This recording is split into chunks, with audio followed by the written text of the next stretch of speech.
Hamdulillah dan puji syukur kita haturkan kepada Allah Subhanahu wa taala. Yang mana alhamdulillah berkat daripada kasih sayangnya Allah Subhanahu wa taala kepada kita masih dikumpulkan oleh Allah Subhanahu wa taala di dalam tempat yang insyaallah penuh dengan barakah, penuh dengan rahmat, penuh dengan hidayah, inayah, riayah daripada Allah Subhanahu wa taala sehingga juga tidaklah kita berkumpul di tempat yang mulia seperti ini melainkan untuk memperdalam daripada ilmu baginda Nabi besar Muhammad sallallahu alaihi wasallam. Melanjutkan daripada pelajaran kita di minggu yang lalu, bahwasanya kita sudah mengkaji daripada apa saja perempuan-perempuan yang tidak diperbolehkan bagi kita untuk kita nikahi. 7 daripada nasab seperti apa yang disebutkan di dalam Al-Quran, 7 juga di dalam rodok, dan yang diharamkan di dalam rodok apa saja yang diharamkan di dalam nasab. Kemudian al-muzaharah. Muzaharah adalah hubungan yang terjalin dikarenakan adanya sebuah pernikahan itu namanya al-muzaharah. Seperti istrinya bapak, istrinya anak, ada 4 di dalam al-muzaharah. Dan juga kita sudah mempelajari daripada perempuan-perempuan yang tidak bisa kita kumpulkan di dalam satu akad. Seperti ketika kita menikahi perempuan satu orang dan kita tidak boleh menikahi juga dia punya kakak ataupun dia punya adik. Ketika pernikahan kita dengan perempuan tersebut masih dianggap sah, tidak boleh.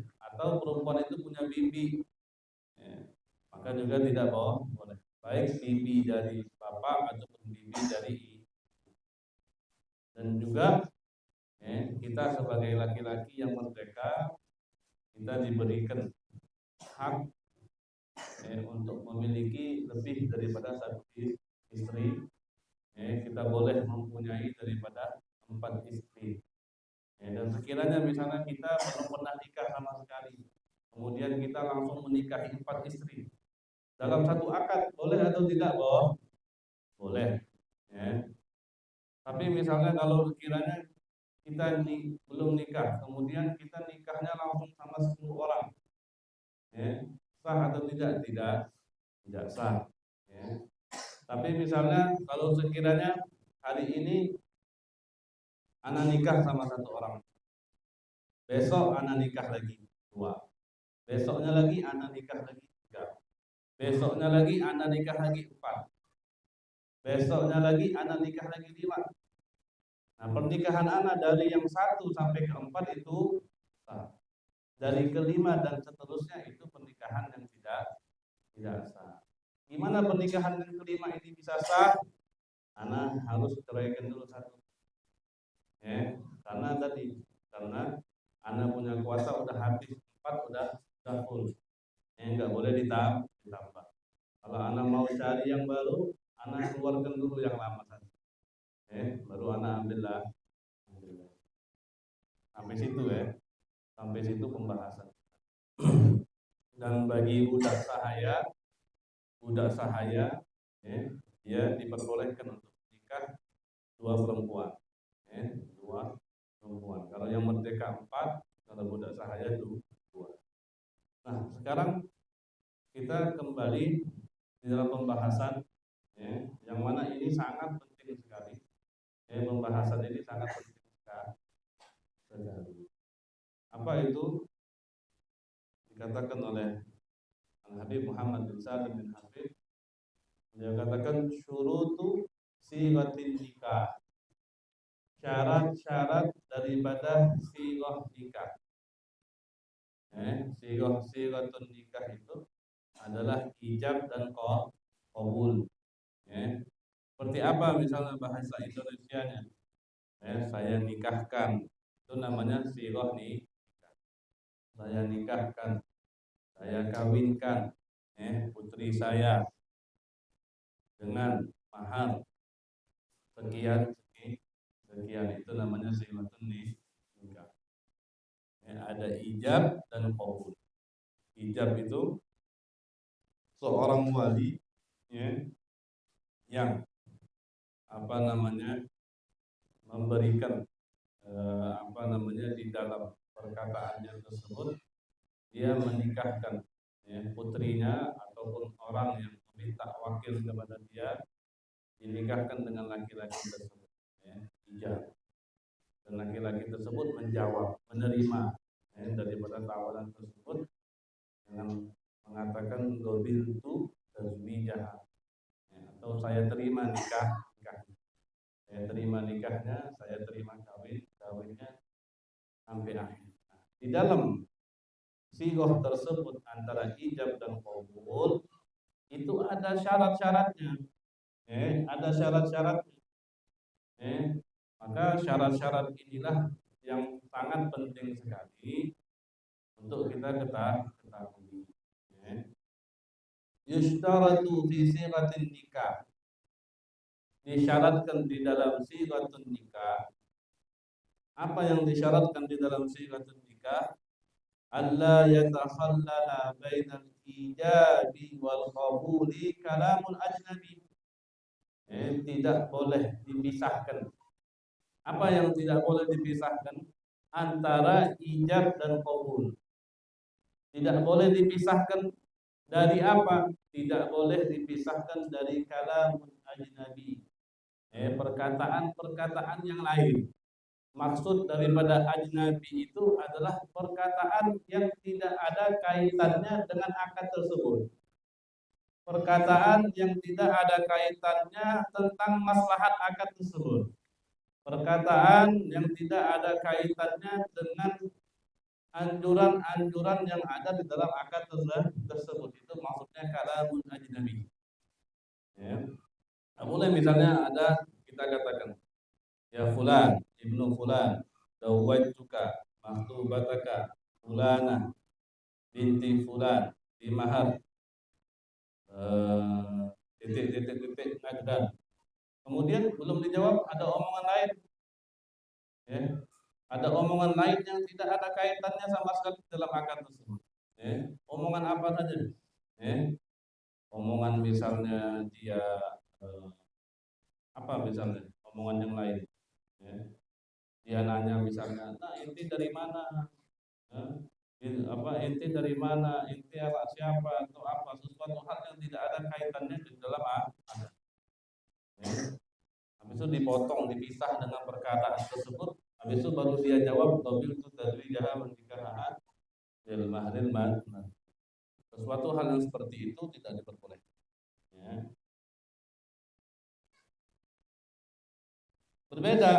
Berbeda kalau sekiranya hal tersebut ada kaitannya di dalam akad, ada kaitannya di dalam maslahah akad, ada kaitannya di dalam sunnah-sunnah yang ada di dalam akad, itu baru diperbolehkan. Karena di dalam sighah itu, di dalam sighatun nikah itu terkadang cukup orang kalau katakan gobiltu tazwijah wa nikah, kemudian disambung sama dia, gobiltu tazwijah zawwajtuka wa ankahtuka mahtubataka fulana binti fulan, cukup sampai situ kemudian disambung sama dia dengan sebutan bimahri kada, dengan mahar yang seperti ini, saya kawinkan dan saya nikahkan kamu fulana binti fulan dengan mahar sekian. Dengan mahar sekian itu, walaupun misalnya itu adalah kalam ajnabi, tapi dia masih perkataan yang bisa kita kaitkan di dalam akad atau ada maslahatnya. Mahar itu disebut terkadang itu ada maslahat untuk perempuannya, ada maslahat untuk perempuannya. Walaupun misalnya mahar itu tidak disebut, maka itu akan kembali di dalam mahar witir. Mahar witir itu nanti dilihat dari perempuan tersebut, karena perempuan itu orang puding, orang puding. Orang puding ini, perempuan yang orang puding ini dia punya bibi dan nikah, misalnya dia punya saudara-saudari dan nikah semua. Maka maharnya itu dicocoki dengan mahar orang yang sederajat sama dia. Ya, misalnya dia punya bibi, bibinya maharnya emas, ya, adiknya maharnya emas, kakaknya maharnya emas. Walaupun maharnya tidak disebutkan dalam akad, tapi kewajiban bagi seorang laki-laki tersebut untuk membayar mahar sesuai dengan itu nanti, ya, sesuai dengan orang-orang yang sederajat daripada istrinya tersebut. Itu namanya mahar bitir, ya, itu namanya mahar bitir. Jadi, ya, syarat nikah, syarat sigatun nikah yang pertama, jadi tidak boleh dipisahkan antara ijab dan qabul, ya, dengan perkataan yang tidak mengandung sama sekali tentang akad ataupun maslahat di dalam akad tersebut. Tidak boleh. Ya, tidak boleh.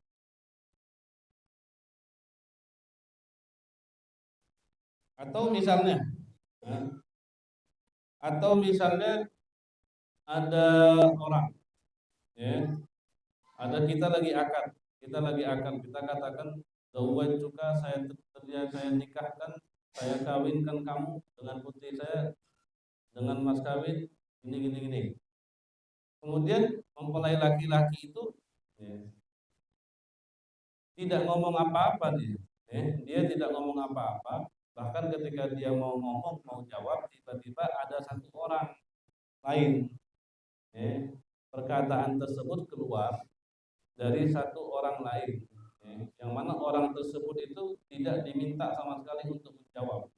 Tidak ada kepentingan di dalam akad. Kemudian dia ngomong apa aja dia ngomong. Ngomong apa aja. Maka apabila yang berbicara tersebut yang memisahkan antara ijab dan qabul itu adalah perkataan yang dikeluarkan daripada mulut orang lain, bukan daripada mulutnya si wali ataupun mulutnya si mempelai laki-laki tersebut, maka itu enggak apa-apa. Tapi kalau seandainya perkataan itu keluar daripada mulutnya si mempelai laki-laki dan dia seharusnya bagi dia untuk menjawab secara langsung, dia enggak jawab, malah dia ngomong sesuatu hal yang tidak berkaitan dengan akad, maka itu enggak boleh, ya. Seperti itu. Jadi yang pertama apa? Allah yatakhallal bainal ijabi wal qabuli kalamun ajnabi. Tidak boleh dipisahkan antara ijab dan qabul, perkataan-perkataan yang tidak ada kaitannya di dalam akad. Enggak boleh.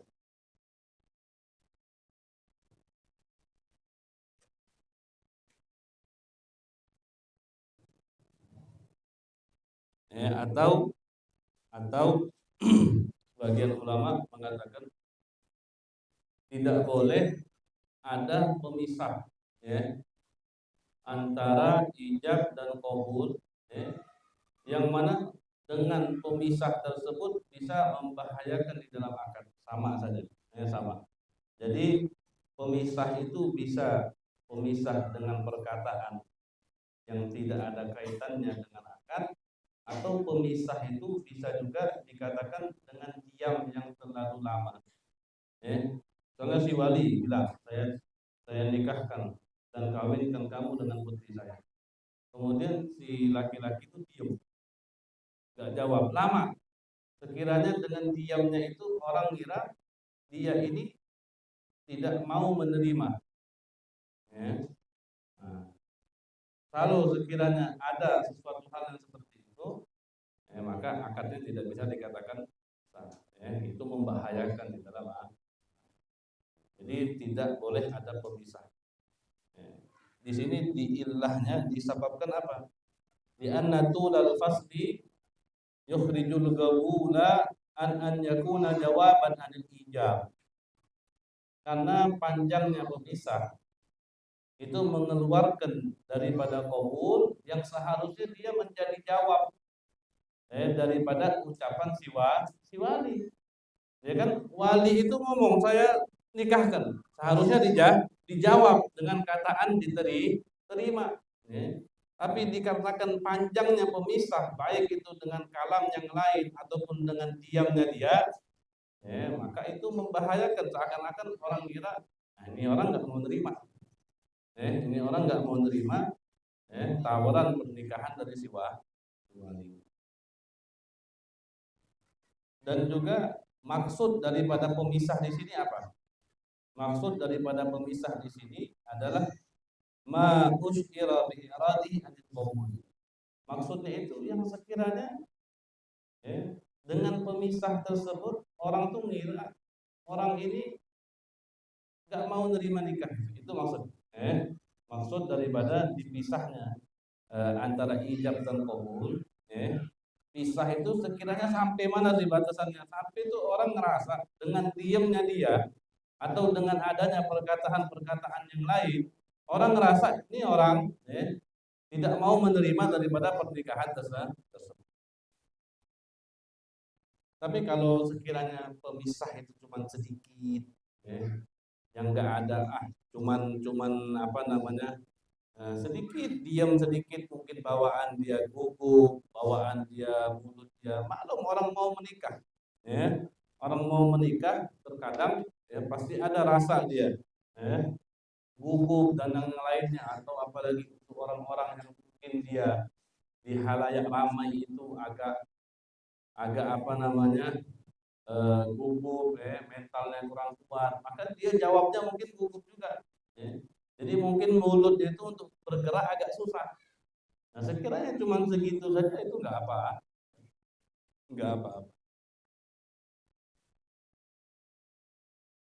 Terus walaupun walaupun tidak ada terpisah daripada tempat duduk.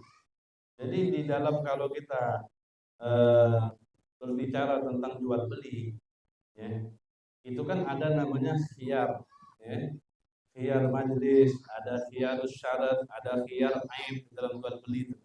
Khiyar majlis itu misalnya Anda jual beli buku sama Jung jual beli buku, udah. Sekiranya Ana belum berangkat sama Jung dari tempat duduk Ana, dari awal Ana jual beli belum berangkat, maka di situ Ana masih ada khiyar.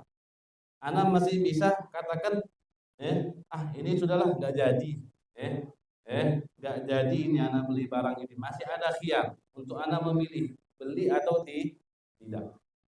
Khiyar syarat juga begitu, syarat nggak boleh lebih dari 3 hari,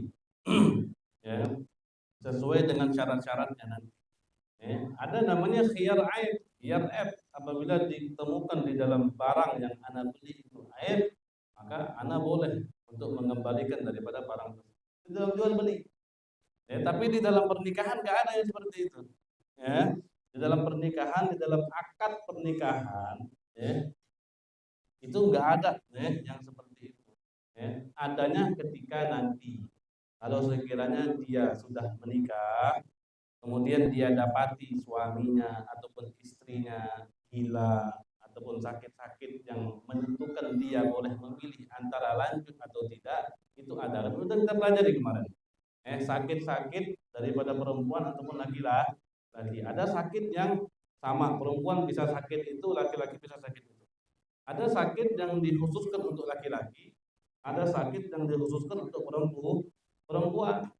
Seperti kalau laki-laki dia punya kemaluan terpotong, dia punya kemaluan impoten, sama perempuan juga ada mengganjel, baik itu daging ataupun tulang di kemaluannya, yang sekiranya itu tidak bisa bagi laki-laki memasukkan kemaluannya di situ. Itu kan aib, itu penyakit dan itu aib yang diperbolehkan bagi kita untuk memilih antara lanjut atau tidak. Tapi itu setelah nikahnya sudah berlangsung. Tapi di dalam akad itu tidak ada. Di dalam akad itu tidak ada. Kemudian wa alla yatakhallal bainahuma sukutun tawil. Tidak dipisahkan antara ijab dan qabul, diam yang panjang. Panjang diamnya. 5 menit, 10 menit, tergantung. Diam yang panjang itu tergantung dengan hurufnya. Kita lihat sendiri, kita ngerasa lah. Kiranya kalau 10 menit itu sudah dikatakan mayoritas orang puding itu diem banget, udah nunjukkan ini orang nih udah mau nerima, sudah itu dinamakan dengan diam yang panjang. Kembali kepada hurufnya kita masing-masing. Wa an yatawafaqa fil makna. Yatawafaqa fil makna, harus cocok, sesuai, di dalam maknanya sesuai. Maknanya sesuai, artinya sesuai.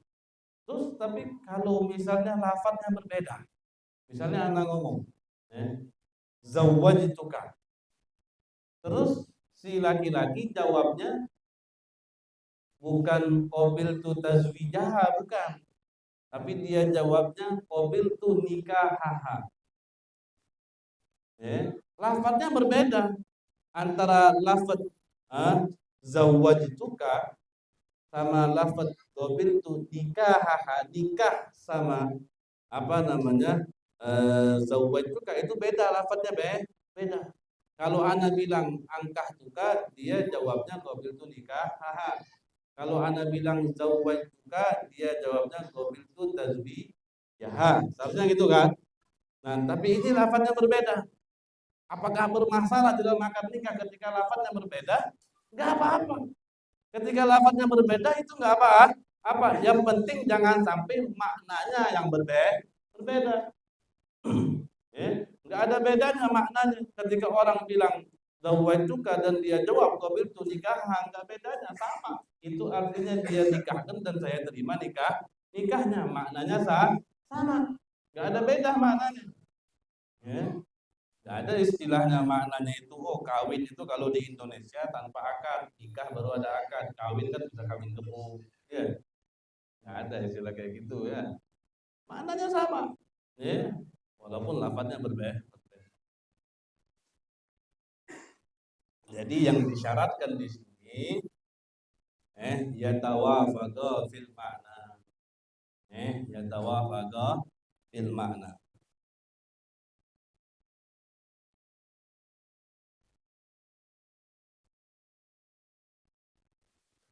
Nah, beda lagi.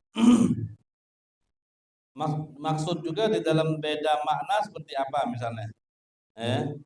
Misalnya beda makna juga, misalnya di dalam kadar mahar itu beda juga, dalam kadar mahar, atau juga di dalam menikahkan si perempuan, misalnya si wali bilangnya dia nikahinnya sama Khadijah, kemudian yang si laki-laki dia rasa nikahnya sama si Fatimah, maka itu nggak boleh, kecuali memang orang yang dinikahkan itu, yang dimaksud dinikahkan itu sudah ada muayyanah, sudah ditentukan, dan mereka daripada wali dan laki-laki itu udah tahu memang dinikahkannya sama si perempuan itulah, tahu dia secara ainnya udah tahu, zatiyahnya dia tahu.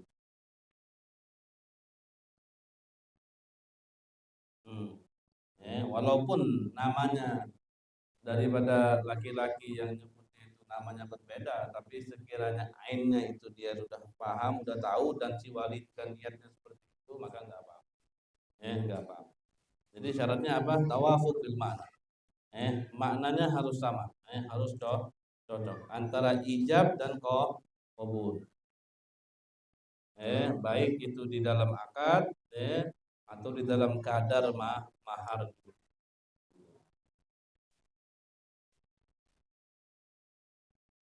Kemudian wa adamut ta'liq, wa adamut ta'liq, enggak ada istilahnya itu ta'liq. Ta'liq itu eh,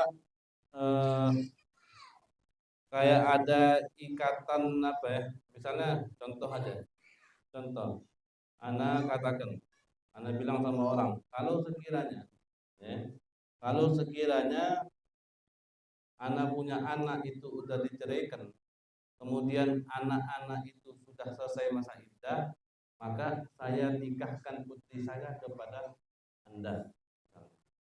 Nah, itu namanya taklik. Di dalam kitab inti apa bahasa Indonesia taklik? Baca coba apa bahasa Indonesianya? Hah? Tidak tertentu atau tergantung nikah pada sesuatu. Ya. Tapi misalnya anak contohkan seperti itu paham nggak? Eh? Anak contohkan seperti misalnya anak bilang, kalau misalnya Zainal datang, anak nikahkan putri anak ke ente. Paham? Kalau misalnya Zainal datang, anak bilang misalnya ada orang namanya Ahmad, saya nikahkan putri anak ke Ahmad. Nah itu namanya ta'lik. Anak mengkaitkan pernikahan tersebut dengan datangnya seseorang. Jikalau seseorang itu tidak datang, maka pernikahan itu nggak jadi. Bahasa gitu. Nah, nggak boleh. Di dalam akad nikah nggak boleh ada seperti itu. Ada muta'lik. Nggak ada. Kita mengkaitkannya itu dengan datangnya seseorang atau dengan diceraikannya dia dulu atau dengan yang lain itu nggak boleh. Nggak boleh. Itu namanya ta'lik.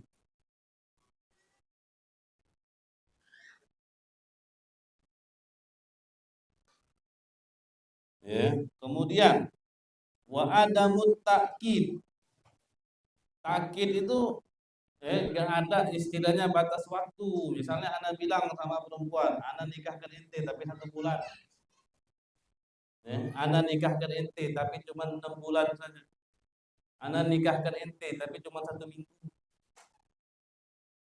Itu namanya takkid. Karena itu nggak boleh. Karena kenapa nggak boleh? Sebagian ulama mengatakan karena di dalam waktu ada batasnya waktu, jadi tujuan orang menikah itu berbeda. Apa tujuan kita nikah? Tujuan orang menikah itu at-tawadud, istimrarul ajyal wal ansab. Kita pengen teruskan yang namanya nasab kita, generasi kita teruskan. Itu di dalam tujuan nih nikah. Kemudian kalau sekiranya dibatas dengan waktu, tujuannya bukan itu jadinya. Tujuannya untuk hanya sekedar syahwat. Tujuannya hanya untuk sekedar syahwat, cuman pengen enak-enaknya saja. Maka nggak boleh. Walaupun dulu sempat diperbolehkan di zamannya baginda Nabi besar Muhammad Sallallahu Alaihi Wasallam, tapi kemudian dihapus. Dengan kata lain disebut itu adalah nikahul mus'ah. Nikahul mus'ah. Kata itu nikahul mus'ah. Itu nggak boleh.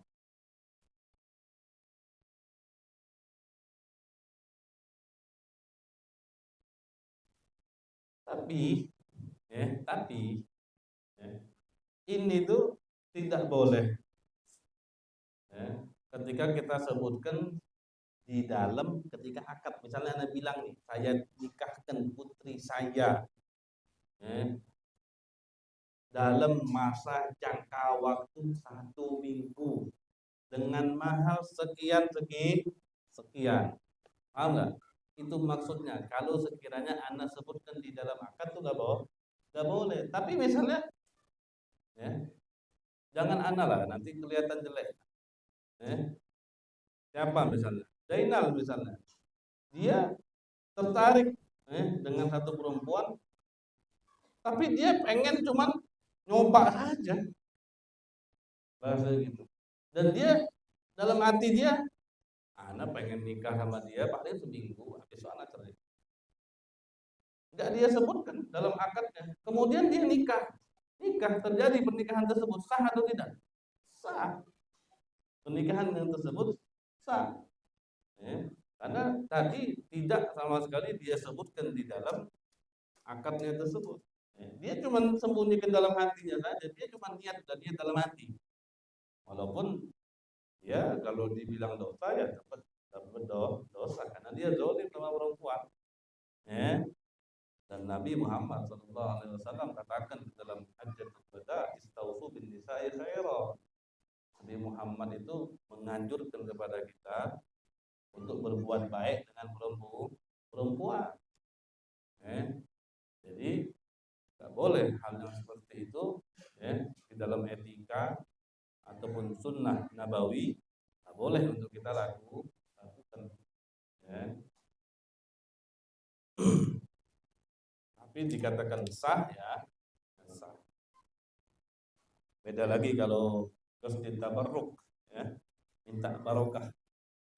Banyak itu terkadang ya, minta barokah, ada anakku, anak kiai atau kiainya atau orang minta barokah anak saya biar dapat keturunan dari kiai tersebut. Nikahlah.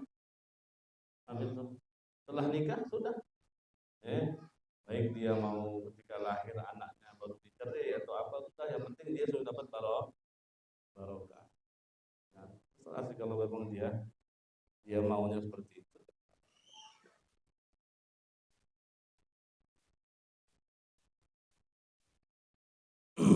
Wa an yatawafada fil ma'na wa adamut ta'liq wa adamut ta'kid. Ta'kid seperti itu kan. Enggak ada istilahnya dibatasi ya dengan waktu.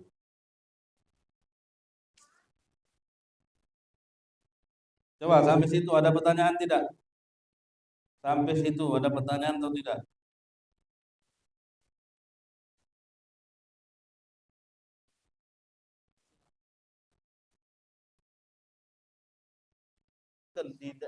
Dan syarat ini yang dimaksud ketika syarat itu disebutkan di dalam akad. Maksud daripada kita semua belajar ini ketika syarat itu disebutkan di dalam akad. Ya. Kalau sekiranya di luar akad tidak masuk dalam akad sama sekali itu, ya, akad dan sesuai biasa saja nikahnya sah. Ya, tapi kalau dimasukkan di dalam akad maka pernikahan tersebut tidak sah. Makanya di sini ada nanti pembahasan syarat-syarat yang sah ataupun syarat-syarat yang tidak sah nanti ketika dimasukkan di dalam akad. Menurut mazhab Syafi'iyah. Nanti ada pembahasannya. Tapi nggak tahu cukup atau tidak waktunya nanti. Wa adamut ta'liq wa adamut ta'kid.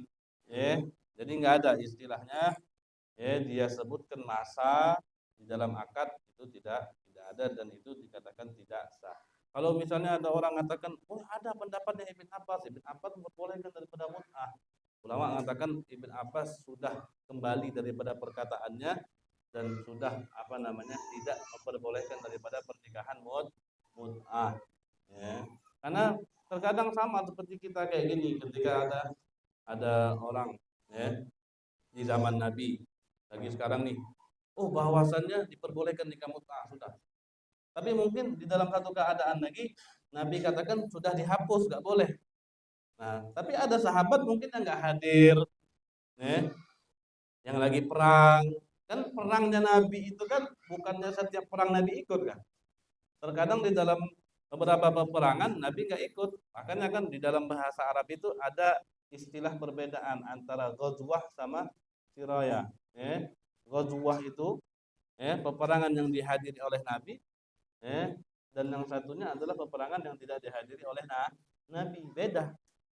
Nah, mungkin misalnya sama kayak kita sekarang ini, kita lagi dengar semua sekarang ini. Tahu nanti ada perubahan lagi.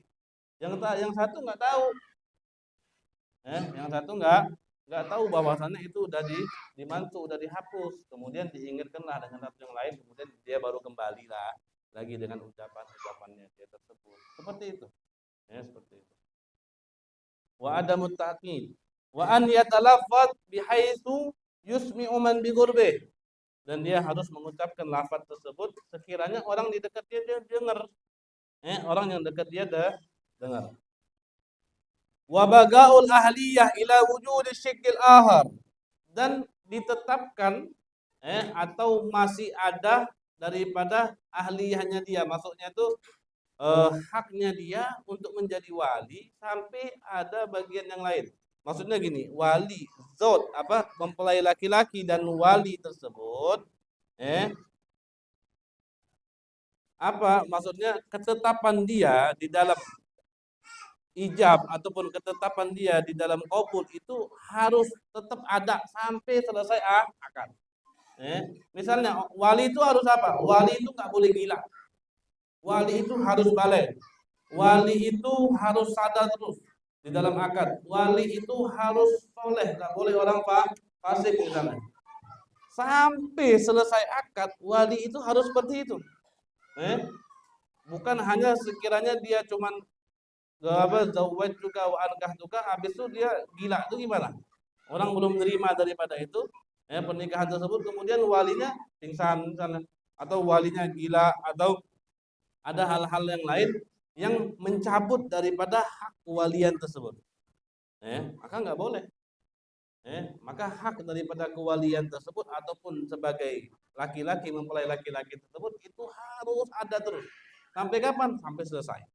Daripada akad nikah tersebut. Wa tastamir ila an yakbala zawj. Wa tastamir ila an yakbala zawj. Harus terus sampai kapan? Sampai zawj nerima. Ila an yakbala zawj. Sampai zawj katakan gabil itu tazwijah selesai. Sudah. Harus seperti itu.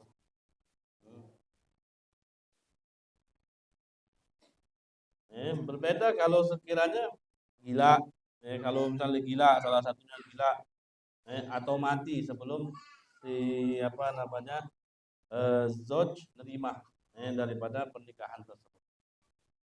Wa an takuna bilafzi tazwij awil inkah la ghairihima minal alfad. Harus menggunakan dengan lafaz tazwij atau lafaz nikah. Tidak dengan lafaz-lafaz yang lain. Ya, harus dengan lafaz tazwid atau lafaz nikah, tidak dengan lafaz-lafaz yang lain. Naam, iya. Yasihun nikah bitarjamati lafzi tazwid awil inkah. Sah nikah dengan terjemah daripada lafaz tazwid atau lafaz nikah. Tazwid saya kawinkan, nikah saya nikahkan. Tapi ada syaratnya. Apa syaratnya? An yafhamahumal aqidani wasyahidan. Yang ijab dan yang qabul harus paham, dan dua syahid juga harus paham, dua saksi harus paham. Wala yasihun nikahu bil kinayah. Nikah itu enggak sah dengan kinayah. Kinayah itu lafaz yang tidak sorry, yang tidak kalau nikah kan langsung ya. Tujuannya itu tercapai itu. Ente mau apa? Mau nikah. Langsung kan lafaznya. Tapi kalau misalnya ente mau apa? Anda pengen dekat sama dia. Beda. Dekat itu bisa diartikan dekat itu pengen nikah, bisa juga diartikan cuma dekat biasa saja. Itu namanya kinayah. Lafaz yang tidak langsung ke intinya. Dan termasuk daripada kinayah juga kitabah, tulisan tangan. Tulisan tangan termasuk daripada kinayah. Makanya pernikahan itu tidak boleh dengan tulisan. Berbeda dengan isyarat. Berbeda dengan isyarat. Dengan isyarat boleh, selagi semua orang itu memahami daripada isyarat tersebut. Baik orang yang bodoh, baik orang yang pinter, semuanya paham. Dengan isyarat tersebut semua orang paham, maka pernikahan tersebut sah. Berbeda kalau seandainya tidak semua orang paham dengan isyarat tersebut, hukumnya lain lagi. Ada tafsir, ada 3 hukum. Mungkin sudah kita bahas masalah itu ya. Sudah kita bahas masalah itu. Sekarang syarat nikah, ada syarat-syarat yang kalau sekiranya disebutkan syarat tersebut di dalam pernikahan, ada syarat-syarat yang sekiranya kalau syarat tersebut disebutkan di dalam pernikahan. Yang pertama, syarat dulu syarat menurut mazhab Syafi'i, ada syarat yang sahih, ada syarat yang fasid. Fasid itu yang tidak sahih, tidak sah, rusak, batal.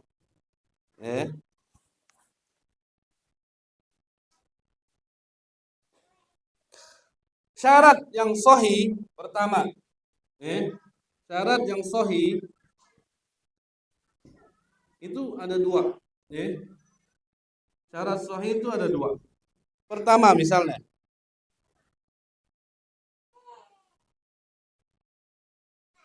allati wafaqa syartu fiha muqtada aqdun nikah.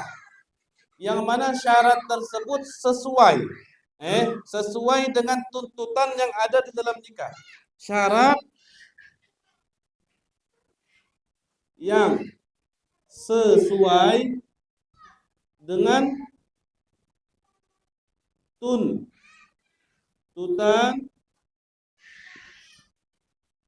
akad nikah. Syarat yang sesuai dengan tuntutan akad nikah. Misalnya ketika ente nikah sama orang, ente nikah sudah. Ketika ente sudah nikah, apa yang harus dilakukan? Bukan main aja. Ketika ente nikah, apa yang ente harus lakukan?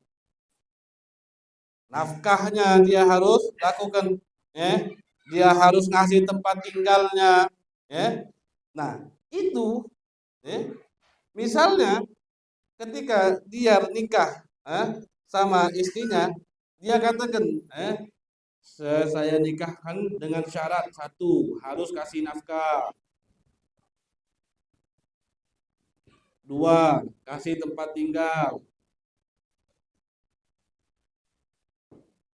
Nah, ini syarat yang seperti ini memang sejalur, memang sesuai dengan tuntutan di dalam pernikahan. Ketika orang nikah, dia harus kasih nafkah. Maka ketika syarat inilah yang dikeluarkan di dalam akad tersebut, maka nggak apa-apa. Syarat yang seperti ini nggak apa-apa ketika disebutkan di dalam akad, karena memang harus dia. Seperti kasyartin nafkah, dia syaratkan ente harus kasih nafkah. Atau misalnya suaminya punya istri, dia mau nikah sama istri yang kedua. Kemudian istri yang kedua bilang, kalau ente mau nikah sama anak, syaratnya ente harus adil di dalam bagian malamnya. Nah, adil dalam bagian malam untuk istri lebih dari satu, itu sudah tuntutan di dalam nikah. Paham nggak? Dan apabila disebutkan, nggak apa-apa. Disebutkan juga nggak apa-apa. Itu contoh yang pertama, Ini yang sah, Sah yang pertama, yang A. Ada juga yang B. Aulam yuwafiq muqtadan nikah walakinnahu lam yata'allaq bihi gharad. Atau tidak sesuai dengan tuntutan nikah.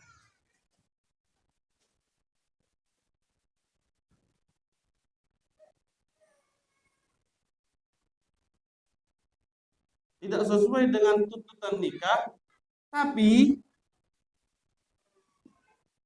tidak ada tujuan sama sekali. Tidak ada tujuan lain lah, tidak ada tujuan, baik tujuan itu kembali maslahatnya kepada suami ataupun kembali maslahatnya kepada istri, nggak ada. Atau mencelakakan, nggak ada, tidak ada tujuan lain, nggak ada.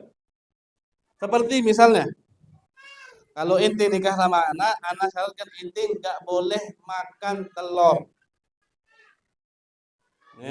misalnya, atau kalau ente nikah sama anak, ente nggak boleh makan kecuali makannya ini, misalnya, disebutin semua, gini.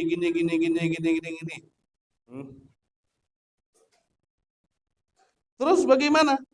Intinya semua daripada ini, dari yang A sama yang si B, hukumnya seperti apa? Hukum nih, ini Anda baru sebutin syaratnya, besok hukumnya baru. Hukumnya seperti apa? Wa hukmuha anna syarta yalhu ay la ta'thira lahu bis surataini lintifa'i fa'idatih. Bagaimana hukumnya? Hukumnya syaratnya itu batal. Maksudnya syarat itu tidak dianggap. Syarat tidak dianggap. Dan pernikahannya sah.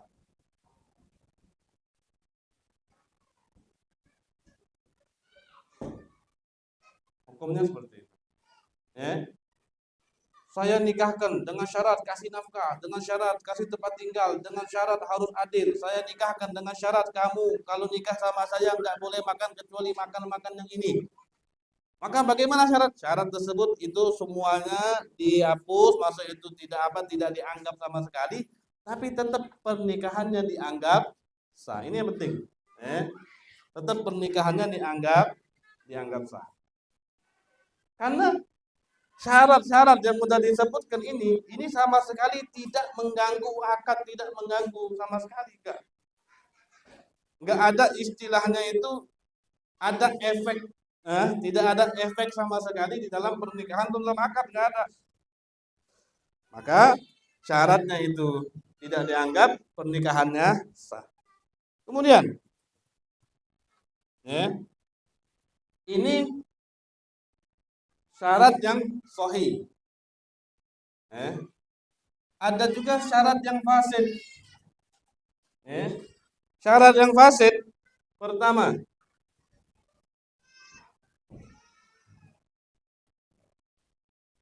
allati tukhalifu muqtada aqdan nikahi wa lam yakhil bimaksudihil asli. Jadi syarat fasid itu syarat yang seperti apa? Pertama, syarat fasid itu yang bertolak belakang dengan tuntutan nikah, yang bertolak belakang.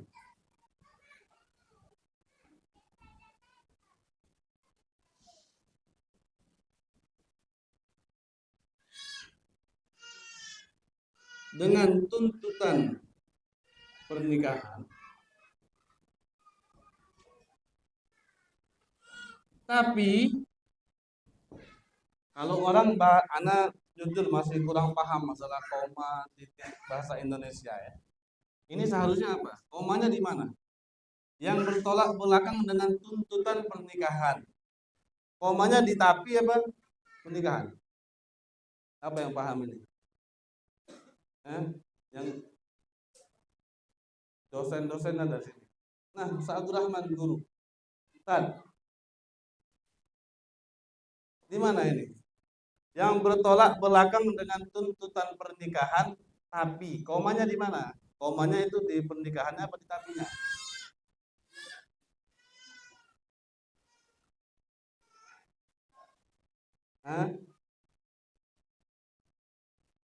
Di tapi. Komanya di tapi. Pernikahannya enggak koma. Mana ibu-ibu ada yang paham enggak? Tapi tidak keluar daripada tujuan nikah. Tapi tidak keluar dari tujuan pernikahan. Ini penting loh, penting sekali ente pahami. Karena tidak keluar dari tujuan pernikahan. Ujang, ente nikah mau apa?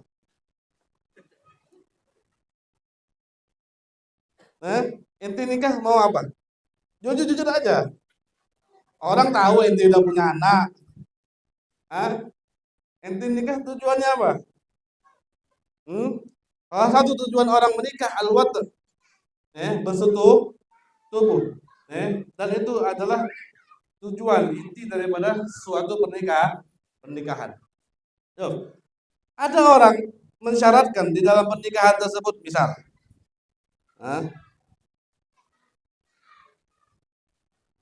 misalnya ada orang ngomong, ana mau nikah sama ente, tapi ana nggak mau ngasih ente nafkah. Ana nikah sama ente, tapi ana nggak mau ngasih ente nafkah. Atau misalnya kalau ana pergi, ana nggak bakal bawa ente. Ente nggak perlu ikut ana pergi sana sini kan. Nah, ketika dia di dalam pernikahan tersebut mensyaratkan, kalau aku nikah sama kamu, maka tidak ada nafkah.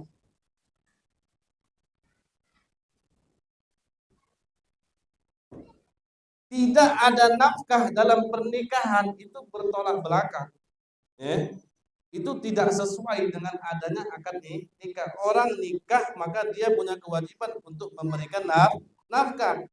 Tapi dengan syarat tidak ada nafkah itu bertolak belakang dengan tuntutan suatu pernikahan.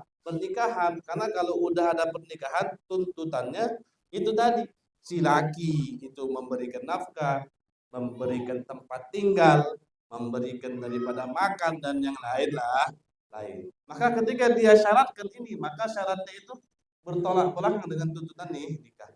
Tapi dia nggak katakan kalau sekiranya aku nikah, aku nggak mau setubuh denganmu, aku nggak mau megang kamu, aku nggak mau nyentuh kamu, aku nggak mau sekamar sama kamu, nggak ada. Maka walaupun dia bertolak belakang, tapi tujuan nikahnya masih ada. Tujuan nikahnya masih ada.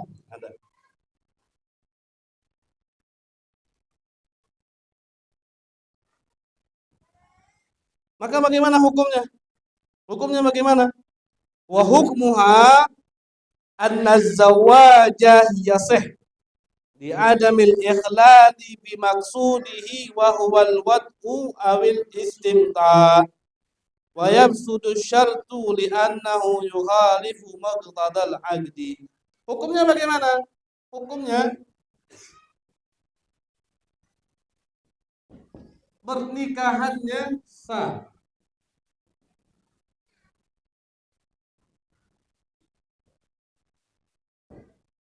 Tapi syaratnya batal semua. Syaratnya batal atau tidak sah. Kenapa syaratnya itu batal, tidak sah dan yang lainnya? Karena syaratnya bertentangan dengan tuntutan daripada nikah. Ini syarat yang fasid, yang tidak sah ataupun yang batal itu contoh yang pertama. Ini bagian yang pertama. Ingat bagian yang pertama yang bertolak belakang dengan tuntutan pernikahan tapi tidak keluar dari tujuan nikah. Tujuan nikah apa tadi? Tulis saja. Itu adalah tujuan nikah. Kemudian yang kedua,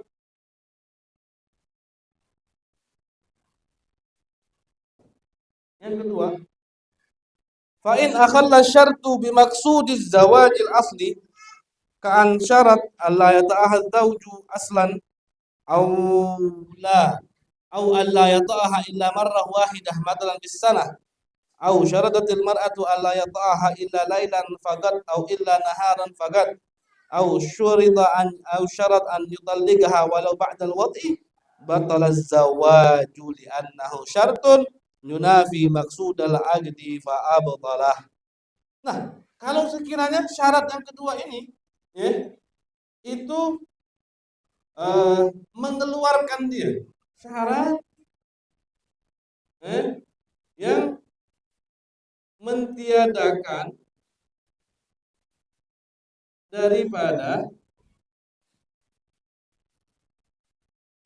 tujuan nikah. Syarat yang mentiadakan daripada tujuan nikah. Udah tahu dari tujuan nikah jam? Udah tahu tujuan nikah tadi? Syarat yang keluar yang menafikan atau yang mentiadakan daripada tujuan nikah. Misalnya ada orang nikah, dia ngomong, saya nikah sama ente, tapi syaratnya ana nggak mau tutup dengan ente. Ana mau nikah sama ente, tapi dalam 1 tahun ana cuma sekali nyentuh ente. Misalnya syaratnya seperti itu. Syaratnya seperti itu. Maka bagaimana hukumnya? Hukumnya pernikahannya batal. Pernikahannya batal. Tadi masih tuh, nikahnya syaratnya tadi masih nggak dianggap sah. Syaratnya nggak dianggap, tapi nikahnya sah. Tapi kalau sudah mengganggu daripada tujuan nikah, maka bukan hanya syarat, tapi pernikahannya juga batal. Bukan hanya syarat, tapi tujuan pernikahannya juga batal. Sama seperti misalnya ada laki-laki juga bilang, kalau ente nikah sama anak, ente nggak dapat waris anak. Atau kalau kita sekiranya menikah, di antara kita berdua itu tidak ada keterikatan dalam hak waris sama sekali. Maka itu sama sekali juga membatalkan daripada pernikahan. Batal nikahnya, maksudnya akadnya tidak sah, berarti nggak dianggap suami istri.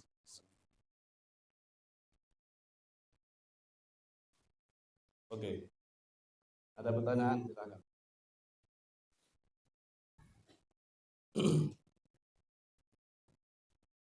Penting sekali, ini penting sekali karena terkadang ada beberapa orang dia ada mensyaratkan sesuatu hal di dalam akad nikah.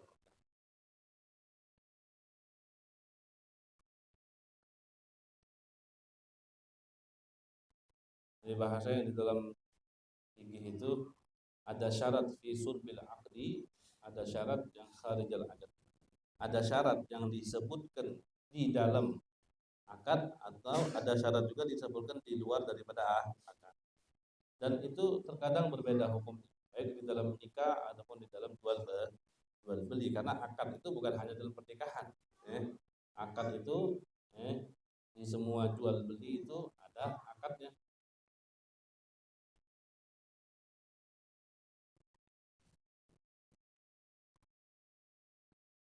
Fadol, silahkan. Ada yang mau bertanya?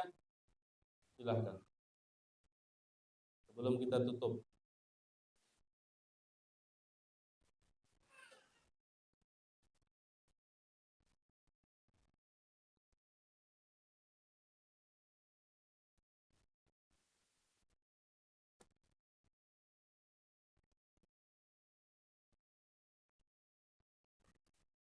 Nikah itu lafadznya itu harus sorry, harus jelas. Lafadz nikah atau lafadz kawin. Kenapa nggak boleh dengan lafadz yang lain atau disebut dengan lafadz kinayah? Karena lafadz kinayah itu butuh dengan yang namanya niat. Dan niat itu tempatnya di mana? Daniel, niat tempatnya di mana? Mahallun niat, tempatnya niat di mana? Ente kalau sholat, niatnya di mana? Hah? Hati ya. Kalau ente lafadzkan, ente nggak niat ke dalam hati, nggak sah itu. Ya. Mahallun niat fil tempatnya niat itu dalam hati. Sedangkan saksi, kalau sekiranya niat dalam hati, saksi nggak bisa, bukannya saksinya tuh orangnya wali, kasyaf, ya, dia nggak bakal bisa tahu tentang isi hati orang, nggak tahu. Kalau sekiranya lafadznya itu adalah yang butuh dengan niat, sedangkan niat dalam hati, saksi dia nggak tahu tentang isi hati orang. Makanya dalam hal itu dia tidak sah. Sebutin di sini. Amma idza kana la yafhamuha kullu ahad fala yasih bal yuwakkil. Wa sababu adamu sihhatiha bil kinayah li'annaha taftakiru ila niyyah. Karena kinayah butuh dengan niat, wa adamu tila'i syuhud 'ala niyyah li'anna mahalluha al-ghalab wa la tila' 'ala ma'lil. Karena yang saksi-saksi itu nggak bisa mengetahui atas apa yang ada di dalam hati seseorang, kita nggak tahu. Oke, ada pertanyaan atau tidak? Sebelum kita tutup.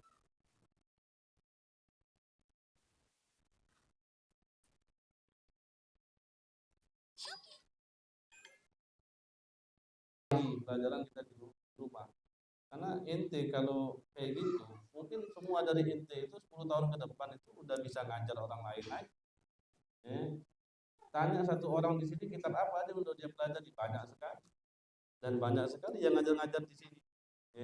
Baik pelajaran yang di sini, pelajaran di masjid, pelajaran sama Abu Jah, pelajaran sama Habib Nabil, pelajaran sama ustadz-ustadz yang lain, banyak gitu. Kalau sekiranya antum semua betul-betul ngulangi pelajarannya, teliti lagi, yang nggak paham juga ditanya terus gitu. Antum walaupun nggak mondok, ada yakin semuanya bakal paham semua tentang agama. Bahkan semua yang hadir di sini, kalau kayak gitu, 10 tahun, 5 tahun ke depan itu udah bisa ngajar semua. Dan orang-orang dulu itu nggak ada istilahnya itu pesantren-pesantren yang seperti kita ini. Jadi beberapa ada, tapi kebanyakan orang-orang dulu itu mereka sama seperti kita. Ada satu imam ngajar di masjid ini, duduklah dia. Orang itu sama datang ke imam tersebut, duduk belajar. Makanya orang dulu itu gurunya ratusan. Karena dari sini habis berangkat lagi ke sini, dari sini ya berangkat lagi ke sini, dari sini berangkat lagi ke sini. Coba bayangkan kalau antum seperti itu. Malam ini di sini, malam ini di sini, malam ini di sini. 1 bulan sekali dengan ini, bulan sekali dengan ini. Dengan kitab-kitab yang berbeda. Anak yakin antum semua bakal paham nanti. Makanya coba beri waktu diri kita ini di rumah nantinya. Duduk setengah jam, duduk 15 menit. Kalau sanggup lebih dari itu lebih baik. Diulangi semua. Pelajaran-pelajaran yang sudah pernah kita pelajari kita ulangi. Dan digarisi sekiranya ada yang nggak paham garisi, nggak paham garisi. Tanya nanti temuan selanjutnya. Ini anak kurang paham, ini anak kurang teliti, ini anak kurang ini. Oh, ya, Masya Allah semua nanti. Semuanya itu insya Allah paham. Paham di dalam agama. Insya Allah. Ya, ya Rabbi.